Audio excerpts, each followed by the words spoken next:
नमस्कार दोस्तों, आइए आज शुरुआत करते हैं भारत का भूगोल। और भारत के भूगोल के अंतर्गत हम शुरुआत करेंगे सामान्य जानकारी से। आपको बताते चलें कि भारत के भूगोल से विभिन्न प्रतियोगी परीक्षाओं, यूपी बोर्ड की परीक्षाएं चाहे वो यूपी पीसीएस की परीक्षाएं हों, चाहे वो एसएससी की परीक्षाएं हों, किसी भी प्रकार की कोई भी परीक्षा हो, उसमें भारत के भूगोल से आपको प्रश्न मिल ही जाते हैं। तो ये जो मैं आपको बताने जा रहा हूँ, इसमें सामान्य जानकारी के रूप में भूगोल विषय का क्या महत्व है वो आप देख सकते हैं। तो आइए शुरुआत करते हैं सामान्य जानकारी के बारे में। तो प्रश्न है पहला कि भारत उत्तरी गोलार्ध में जो है कितने अक्षांशों के बीच पाया जाता है, मतलब किन किन अक्षांशों के बीच में इसका जो है विस्तार है। इसी तरह से प्रश्न पूछा जाता है कि जो देशांतर है, किन देशांतरों के बीच में भारत की स्थिति है। तो आपको बताते चले कि भारत जो है उत्तरी गोलार्ध में 8 डिग्री 4 मिनट से लेकर के 37 डिग्री 6 मिनट उत्तरी अक्षांश के बीच में, तथा 68 डिग्री 7 मिनट से लेकर के 97 डिग्री 25 मिनट पूर्वी देशांतर के बीच स्थित है।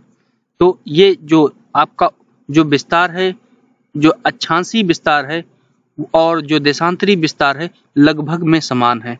अब मैं आपसे प्रश्न पूछता हूं कि अगर अक्षांशीय विस्तार एवं देशांतरी विस्तार बराबर है, तो जो उत्तर से दक्षिण जो भारत की लंबाई है और पूरब से पश्चिम जो भारत की लंबाई है, उसमें भिन्नता क्यों है? ये आपको प्रश्न नोट करना है, ठीक है। तो आप इसका उत्तर हमें कमेंट बॉक्स में जरूर बताइएगा। अगला जो है आपको बताते चले कि संपूर्ण भारत का जो अक्षांशीय विस्तार है वो 6 डिग्री 4 मिनट से लेकर के 37 डिग्री 6 मिनट उत्तरी अक्षांश के मध्य है। अब इस वाक्य का मतलब समझ रहे हैं?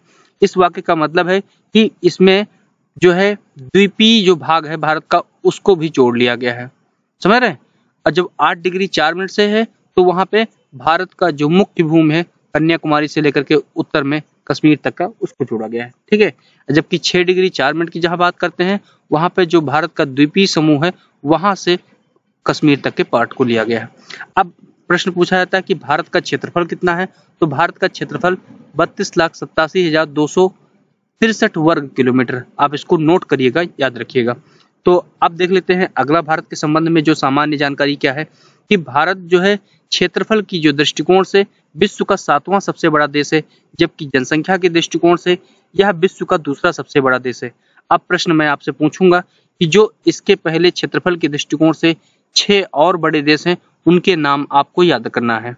इसी तरह से जनसंख्या के दृष्टिकोण से दूसरा है, तो पहला कौन होगा आप मुझे बताइएगा। मैं आपको हिंट दे रहा हूं कि भारत का ही पड़ोसी देश है जो कि जनसंख्या के दृष्टिकोण में सबसे बड़ा है, ठीक है। अब आप जो है क्षेत्रफल वाला आप मुझे बताइएगा। क्षेत्रफल के दृष्टिकोण से भारत के जो बड़े, इससे बड़े जो देश हैं, वो यहाँ पर आपको बता दे रहा हूँ: रूस, कनाडा, चीन, संयुक्त राज्य अमेरिका, ब्राजील, ऑस्ट्रेलिया। और भारत से जस्ट बाद जो बड़ा देश है, मतलब जस्ट जो बड़ा देश है, वो कौन सा है? ऑस्ट्रेलिया है। और उससे जस्ट छोटा कौन सा है 8वें नंबर पे? वो है अर्जेंटीना। तो यहाँ पे मैंने आपको बता दिया। अब आप कमेंट बॉक्स में सीक्वेंस में आप मुझे पोस्ट करिएगा, ठीक है। तो भारत का क्षेत्रफल जो है विश्व के क्षेत्रफल का 2.42% है, जबकि इसकी जनसंख्या संपूर्ण विश्व की जनसंख्या का 17.5% है। ये जो आंकड़े हैं वो 2011 के जनगणना के अनुसार है। तो जनसंख्या के दृष्टिकोण से विश्व के 8 बड़े देश कौन कौन से हैं, उनको क्रमशः देख लेते हैं। पहले नंबर पे है चीन, दूसरे पे भारत, तीसरे पे संयुक्त राज्य अमेरिका, चौथे पे इंडोनेशिया, 5वें पे ब्राजील, छठे पे पाकिस्तान, 7वें पे बांग्लादेश और 8वें पे रूस, ठीक है। तो अब अगला जो है आपको बताते चले कि भारत का उत्तर से दक्षिण में जो विस्तार है क्या है? 3200 कितना है? 3214 किलोमीटर। और पूर्व से पश्चिम जो विस्तार है वो कितना है? 2933 किलोमीटर। अब मैंने आपको बताया था, इसके पहले एक प्रश्न पूछा था कि भारत का जो अक्षांशीय विस्तार है एवं देशांतरी विस्तार है, लगभग में समान है, 29 डिग्री 30 डिग्री के आसपास है। अब आप मुझे बताइए कि इसमें अंतर क्यों, जबकि दूरियां जो समान होनी चाहिए भाई। 3214 किलोमीटर जब उत्तर से दक्षिण है, तो पूर्व से पश्चिम भी इतना ही होना चाहिए जब अक्षांशीय विस्तार और देशांतरी विस्तार समान है, किंतु ऐसा नहीं है। तो इसका कारण आप मुझे बताइएगा, ठीक है। तो अब अगला फैक्ट देख लेते हैं, जो है वो है कि भारत की जो स्थल सीमा की जो लंबाई है 15,200 किलोमीटर है। इसके तटीय भाग की जो लंबाई है वो 7516.6 किलोमीटर है, किंतु जो भारत का मुख्य तटीय भूमि है उसकी जो लंबाई है वो 6100 किलोमीटर है। आइए अब और रोचक तथ्य देख लेते हैं भारत के बारे में। देखिए, भारत के भूगोल के बारे में जानना तो अति आवश्यक है, क्योंकि आप यहाँ के निवासी हैं, तो यह आपका परम कर्तव्य है कि आप अपने देश के बारे में बेहतर ढंग से जानें। आप कहीं किसी भी सभा में हो, आप वहाँ पे बोल सकें। अगर आप बोलने में सक्षम नहीं हो पा रहे हैं तब दिक्कत है, तो आपको ये सामान्य जानकारियां तो जानना अति आवश्यक है। तो भारत के जो 7 पड़ोसी देश हैं उनकी जो सीमाएं हैं, कौन कौन से राज्यों से लगती हैं भारत के, कौन कितनी लंबी हैं उनकी सीमाएं, तो उनको देख लेते हैं। तो भारत के 7 पड़ोसी देश हैं, समझ रहे हैं, जिनकी सीमाएं भारत के साथ लगती हैं। पहला है बांग्लादेश, जिसकी भारत के साथ जो सीमा लगती है वो 4096 किलोमीटर लगती है। और भारत के वो कौन कौन से राज्य हैं जो कि बांग्लादेश से जुड़े हुए हैं, संबद्ध हैं, उनकी सीमा से जुड़े हुए हैं, तो वो हैं असम, मेघालय, मिजोरम, त्रिपुरा, पश्चिम बंगाल। अब जो है अगला जो है कि चीन दूसरा जो है भारत का क्या है, पड़ोसी देश है, जिसकी सीमा भारत के साथ लगभग में कितना 3488 किलोमीटर लगती है। ये अब इसमें क्या है, इसमें जो है इस देश से भारत के कौन कौन से राज्य हैं जिनकी सीमाएं लगती हैं, तो वो कौन से हैं, जम्मू कश्मीर, लद्दाख, हिमाचल प्रदेश, उत्तराखंड, सिक्किम, अरुणाचल प्रदेश। अब देखिए यहाँ पे लद्दाख जो है अभी हाल ही में एक नया राज्य बना है, जो अभी जो मैं आपको जानकारी बता दे रहा हूँ ये 2020 के अनुसार अपडेटेड जानकारियां हैं, तो आप इसको नोट कर लीजिएगा, ठीक है। तो कुल कितने राज्य हो गए जो कि चीन के साथ लगते हैं, 1 2 3 4 5 6, तो कुल 6 राज्यों की सीमाएं चीन के साथ लगती है। अब पाकिस्तान की जो भारत के साथ सीमा लगती है वो है 3323 किलोमीटर, जो कि गुजरात, राजस्थान, पंजाब, जम्मू कश्मीर एवं लद्दाख राज्य से लगती है। इसी तरह से नेपाल की भारत के साथ जो सीमा है वो 1751 किलोमीटर की है, और नेपाल जो है उत्तर प्रदेश, बिहार, पश्चिम बंगाल, सिक्किम व उत्तराखंड राज्यों से इसकी सीमा लगती है। इसी तरह से म्यांमार जो है, म्यांमार की सीमा भारत के साथ 1643 किलोमीटर लगती है, और भारत के अरुणाचल प्रदेश, नागालैंड, मिजोरम व मणिपुर राज्य जो है इसके साथ सीमा बनाते हैं। अब भूटान जो है, भूटान की भारत के साथ सीमा जो है 700 किलोमीटर लंबी है। इसके जो भारत के राज्य हैं कौन कौन से जो सीमाएं बनाते हैं वो है सिक्किम, असम, पश्चिम बंगाल व अरुणाचल प्रदेश। इसी तरह से सबसे कम जो सीमा लगती है वो है अफगानिस्तान की भारत के साथ, जो कि 106 किलोमीटर है। और कौन कौन से राज्य हैं जो कि लगते हैं वो है जम्मू कश्मीर, जो कि पाक अधिकृत भाग है, एवं लद्दाख। तो भारत की जो कुल स्थलीय सीमा है वो 15,106 किलोमीटर है, ठीक है। तो भारत के कुल 16 राज्य ऐसे हैं जो पड़ोसी देशों के साथ सीमाएं जिनकी लगती हैं। तो भारत की जलीय सीमा या समुद्री सीमा से संबद्ध 7 देश हैं।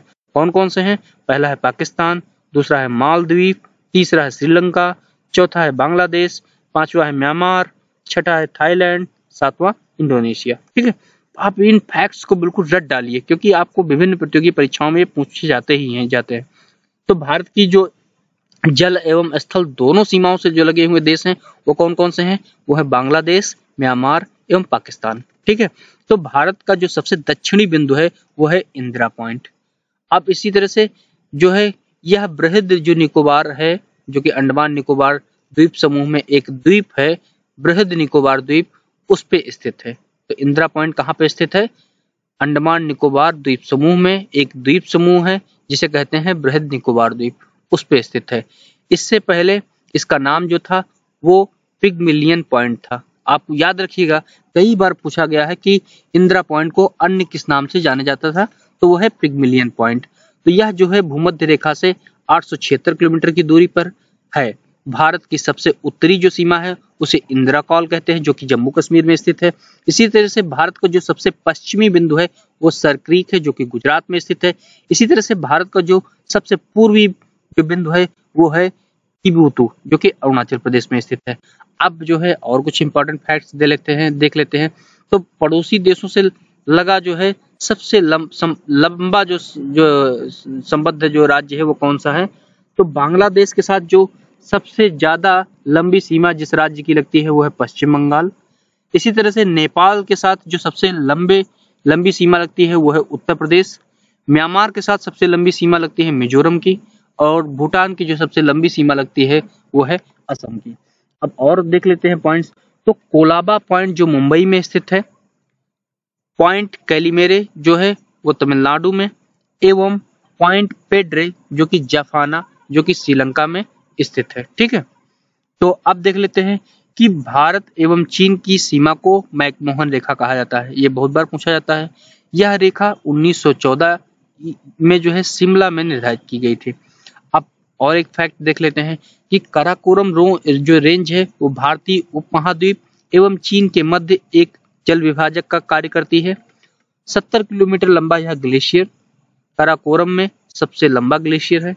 अब किसकी बात की जा रही है? बात की जा रही है सियाचिन की। ठीक है, तो नहीं, सियाचिन नहीं, आपको काराकोरम का ही एक ग्लेशियर की बात की जा रही है। और यह धरती पर ध्रुवों को छोड़कर दूसरा सबसे लंबा ग्लेशियर है, इसीलिए इसे जो है तीसरा ध्रुव भी कहा जाता है, थर्ड पोल कहा जाता है। तो दो और पोल कौन कौन से हैं आप बताइएगा। तो पहला क्या कौन सा है आप सोच के बताइए। तो पहला है उत्तरी ध्रुव, दूसरा है दक्षिणी ध्रुव। ठीक है, अब देख लेते हैं भारत से संबंधित और कुछ फैक्ट्स के बारे में, और ये सभी फैक्ट्स आप जल्द से जल्द इनको रट लीजिए क्योंकि आपको कहीं ना कहीं ये काम आने वाले हैं। तो जैसे भारत और चीन के बीच में एक सीमा है जिसका नाम है मैकमोहन रेखा, इसी तरह से भारत और अफगानिस्तान के बीच जो सीमा है उसे कहते हैं डूरंड रेखा, जो कि 1896 में सर डूरंड द्वारा निर्धारित की गई थी। अब यह रेखा जो है अफगानिस्तान एवं पाकिस्तान के बीच में है। तो भारत एवं पाकिस्तान के बीच रेडक्लिफ रेखा है, जो कि 15 अगस्त 1947 को सर सीजे रेडक्लिफ द्वारा निर्धारित की गई। इसी तरह से भारत और नेपाल के बीच जो है प्राकृतिक सीमा के रूप में काली नदी सीमा बनाती है। पटकई की जो पहाड़ियां हैं वो भारत को म्यांमार से अलग करती हैं। दक्षिण में जो है श्रीलंका जो है भारत से पाक जलडमरू मध्य द्वारा या पाक जल संधि द्वारा तथा मन्नार की खाड़ी द्वारा अलग होता है। पाक जलडमरू मध्य में ही जो है राम सेतु स्थित है। ठीक है, तो पाक जो जलडमरू मध्य है उसके मध्य में ही मिड में क्या है राम सेतु स्थित है, जो कि हिंदू जो है लोगों का एक प्रमुख जो है धार्मिक स्थल है। अब श्रीलंका के बाद भारत का दूसरा जो निकटतम समुद्री पड़ोसी देश है वो है इंडोनेशिया, जो कि निकोबार द्वीप समूह के अंतिम द्वीप ग्रेट निकोबार के दक्षिण में स्थित है। अब भारत का जो मानक समय है वो इलाहाबाद के निकट मिर्जापुर से गुजरने वाली 82.5 डिग्री पूर्वी देशांतर रेखा को माना गया है, जो कि ग्रीनविच समय से 5.5 घंटे आगे है। 82.5 जो पूर्वी देशांतर है वो भारत के 5 राज्यों से होकर गुजरती है। अब कौन कौन से 5 राज्य हैं? पहला है उत्तर प्रदेश, दूसरा है मध्य प्रदेश, तीसरा है छत्तीसगढ़, चौथा है उड़ीसा और पांचवा है आंध्र प्रदेश। ठीक है, अब जो है अगला जो फैक्ट है वो है कि कर्क रेखा भारत के मध्य से होकर गुजरती है और कुल 8 राज्यों से होकर गुजरती है। तो वो कौन कौन से 8 राज्य हैं उनको आप क्रमशः याद कर लीजिए, पश्चिम से पूरब या पूरब से पश्चिम। तो हम देख लेते हैं पश्चिम से पूरब की ओर।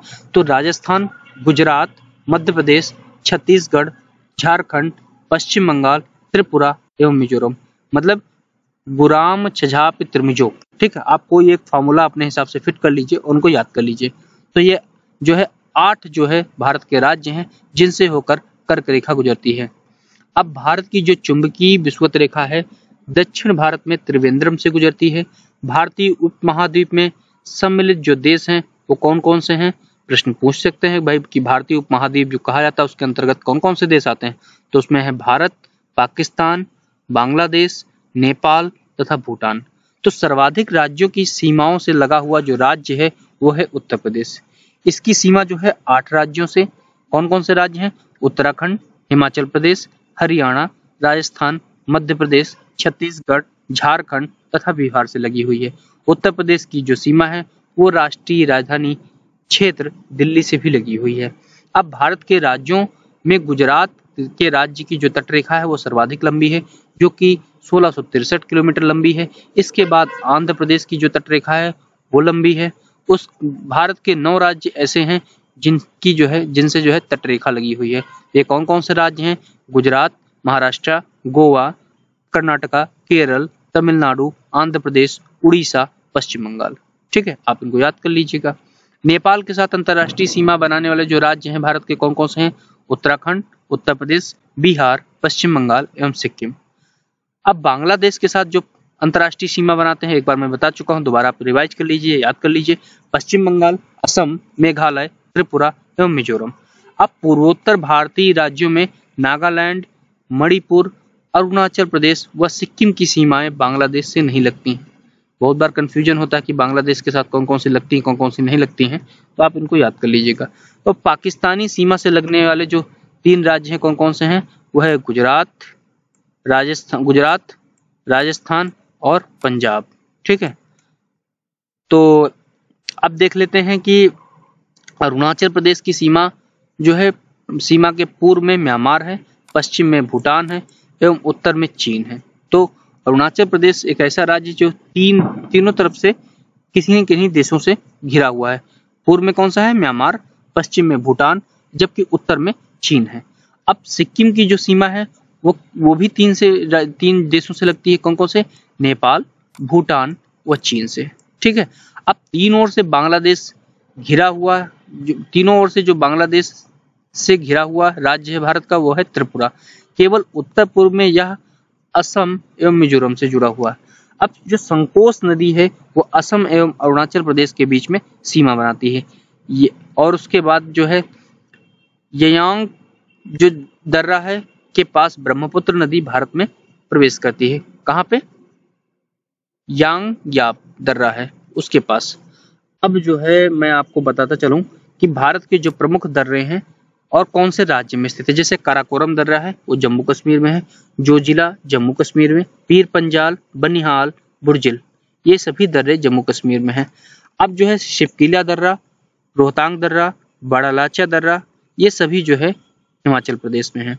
इसी तरह से लिपुलेख, माना, नीति ये उत्तराखंड में है, नाथुला, जैलेपला ये सिक्किम में है, बोमडिला, यांगयाप, दिफू ये सभी अरुणाचल प्रदेश में है, और तुजू दर्रा जो है वो कहाँ पे है, आप इसको याद करके हमें बताइए कहाँ पे है, वो है मणिपुर में।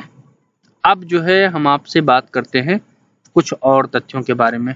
तो और जो तथ्य हैं वो कौन से हैं, जैसे जोजिला दर्रे का जो है निर्माण जो है सिंधु नदी द्वारा, शिवकीला दर्रे का निर्माण सतलज द्वारा, व जेलेपला जो दर्रा है उसका निर्माण तीस्ता नदी द्वारा हुआ है। तो आप इनको याद रखिएगा। लद्दाख में स्थित काराकोरम दर्रा भारत का सबसे ऊंचा दर्रा है, जो कि समुद्र तल से 5624 मीटर ऊंचा है। यहाँ से चीन को जाने वाली एक सड़क बनाई गई है। अब आपको बताते चलें कि राष्ट्रीय राजमार्ग 1A लेह को जोजिला दर्रे से होते हुए कश्मीर घाटी से जोड़ता है। ठीक है, जो बुर्जिल दर्रा है वो श्रीनगर को गिलगित से जोड़ता है। इसी तरह से बनिहाल जो दर्रा है वो जम्मू कश्मीर को श्रीनगर से जोड़ने वाले मार्ग से गुजरता है, और जो है इसी में जवाहर सुरंग स्थित है। ठीक है, आप याद रखिएगा कि बनिहाल जो दर्रा है उसमें जो है जवाहर सुरंग है। तुजू दर्रा जो है मणिपुर में भारत एवं म्यांमार को जोड़ता है। शिवकीला दर्रा जो है वो शिमला से तिब्बत को जोड़ता है। जीवित जड़ पुल जो है वो मेघालय में पाया जाता है। अब देख लेते हैं कुछ और इंटरेस्टिंग फैक्ट्स। मेघालय के खासी जनजाति के लोग रबर ट्री नामक पौधे की जड़ों का अनुवर्धन कर इन्हें अलग जो जलधारा के आर पार सुदृढ़ पुलों के रूप में रूपांतरित कर देते हैं, जिन्हें जीवित जड़ पुल कहा जाता है। स्थानीय भाषा में इन्हें जिंग केंग इरो कहते हैं। ठीक है, तो ये आपको इंटरेस्टिंग फैक्ट लगा होगा।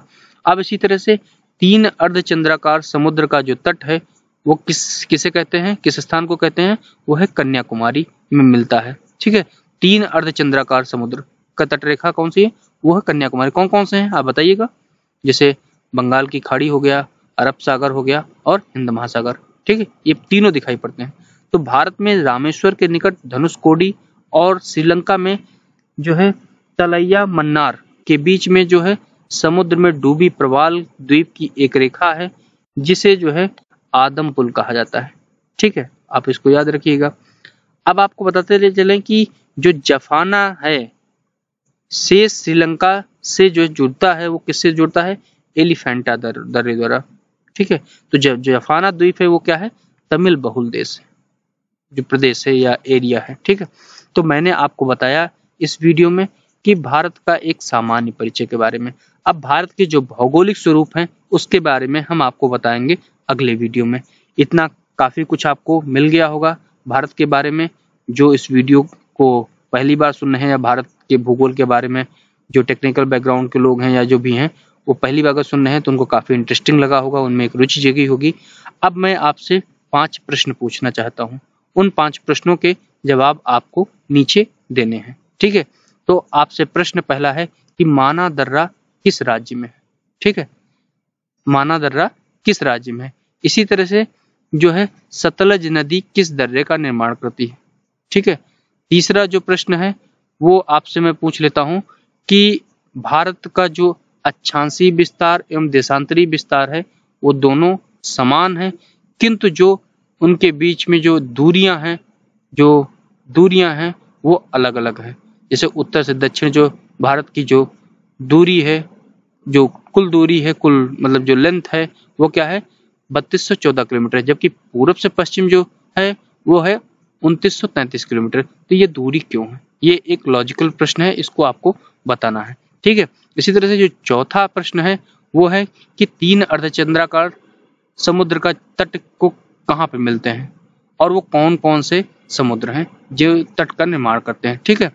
अब जो 5वां प्रश्न है वो आपको बताना है कि भारत के वो कौन कौन से राज्य हैं या कुल कितने राज्य हैं जिनकी जो है तट रेखा है, ठीक है। इन प्रश्नों के आप जवाब दीजिएगा। उम्मीद है ये वीडियो आपको काफी पसंद आया होगा।